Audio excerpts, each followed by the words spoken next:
The moment I asked my very first question of this doctor, "Doctor, tell me why you operated on the wrong side of the brain," his attorney freaked out and started yelling and saying, "Objection, counselor! You have no foundation!" Can he do that? Can the defense lawyer prevent his client from answering the question because I didn't lay a foundation and didn't give his client instructions before I started questioning the doctor during this pretrial medical malpractice deposition? Would you like to know the answer? Come join me on a walk along the beach as I share with you the answer to that question. I am Gerry Oginski. I'm a New York medical malpractice and personal injury attorney. Okay, this was obviously a brain surgery case. And our claim was that the doctor, this neurosurgeon, operated on the wrong side of the brain. My goal was to ask the doctor why he operated on the wrong side of the brain and to get his understanding and his rationale for how it was that he came to operate on what turned out to be the wrong side of the brain. Now, you should know that during the course of a medical malpractice lawsuit in New York, I have the ability to question the doctor whom you have sued in a process that lawyers call a deposition. They also call it an examination before trial. Now, this is interesting. In pre-COVID times, this would take place in the defense lawyer's office in his conference room. I would be there questioning the doctor obviously would be there, the defense lawyer would be there, and there would be a court stenographer there to record all of the questions that I am asking and all of the answers that the doctor gives. The answers that the doctor gives during this pretrial deposition, this pretrial question and answer session that typically takes place in the attorney's office in pre-COVID times.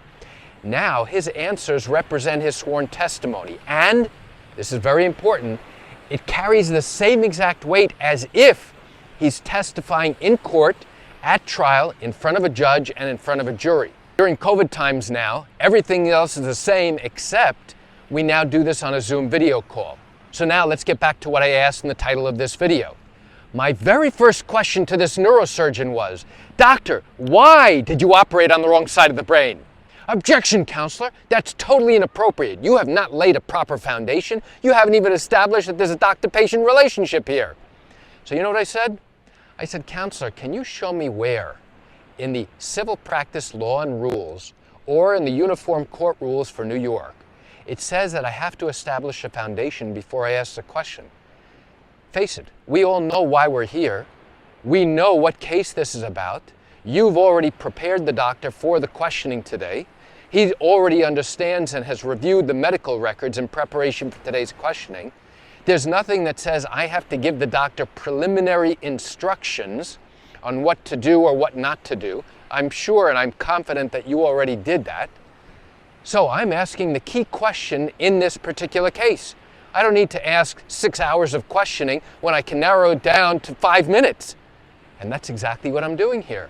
I'm asking the doctor why he operated on the wrong side of the brain. The medical records establish that he operated on the wrong side of the brain. You know he operated on the wrong side of the brain. I know it. My client knows it. Other treating doctors know it. Let's not beat around the bush. I'm here to ask the key questions in this particular case. And that's what I said to him. And he still was objecting. And he was still arguing that I had to lay a foundation. I said, "You are totally incorrect, but here's what I'm going to do. Doctor, on January 1st, did you see my client in the office?" "Yes." "And at that time you determined that she had a brain tumor, isn't that true?" "Yes." "And you determined that the brain tumor was on the left side of her head, true?" "Yes." "And you did that based upon imaging studies, isn't that correct?" "Yes." "Both a CAT scan and an MRI revealed that the tumor was on the left side of the brain, isn't that true?" "Yes." "And in fact, you had a doctor-patient relationship as of January 1st, isn't that correct?" "Yes." "And your plan of treatment after examining this patient and after seeing and examining the imaging studies was that you needed to do surgery to remove this tumor, isn't that true?" "Yes." "And you determined that this tumor was on the left side of her brain, isn't that true?" "Yes." "And now the patient agreed to have surgery to remove the tumor, isn't that correct?" "Yes." "And now, doctor, when you consented this patient to get her consent to operate, you got her to consent to operate on the left side of the brain, isn't that true?" "Yes." "You had no intention whatsoever of operating on the right side of the brain, isn't that true, doctor?" "Yes." So what am I doing here? Because this lawyer was giving me a hard time about the fact that I didn't establish that there was a doctor-patient relationship, And because he was also giving me a hard time about the fact that I had not established a foundation to ask the key question in this case, now these are base foundation questions that establish that there was a doctor-patient relationship, and number two, that it was his plan of action, his plan of treatment, to go ahead and operate on the left side of her brain. And I'm establishing that not only was it his plan, but when he spoke to my client, it was also her understanding that this was exactly what he was going to do. And to confirm all that, he had her sign a consent form indicating he'd be operating on the left side of the brain. So after taking 2 minutes to establish those things that the defense attorney felt that I needed to do, which I really did not, now I ask the key critical question in the entire case. Doctor, isn't it true that when you operated on my client on January 10, you operated on the right side of the brain? Yes, it is. And isn't it true, doctor, that you had no business whatsoever operating on the right side of the brain? Objection, that's an improper question. Doctor, you had no intention of operating on the right side of the brain, isn't that true? Yes. The patient did not have a tumor on the right side of the brain, correct? Yes. You had no reason to enter the right side of the brain in order to operate and remove the tumor on the left side, isn't that true? Yes. You'd agree, doctor, that operating on the wrong side of the brain to remove a tumor would be a departure from the standard of care. Objection, that's an improper question. Now, what am I doing? I'm establishing the fact that this doctor violated the basic standards of medical care. I'm establishing that this doctor had no business whatsoever being on the opposite side of the brain. And I'm also establishing, obviously, that there was a doctor-patient relationship and that his intention, his sole intention, was to operate on the left side of the brain. In this instance, he operated on the right side of the brain. It was critically important in this particular case to let the doctor know that what he did was wrong. We knew it was wrong, and I was going to get it right out at the very beginning.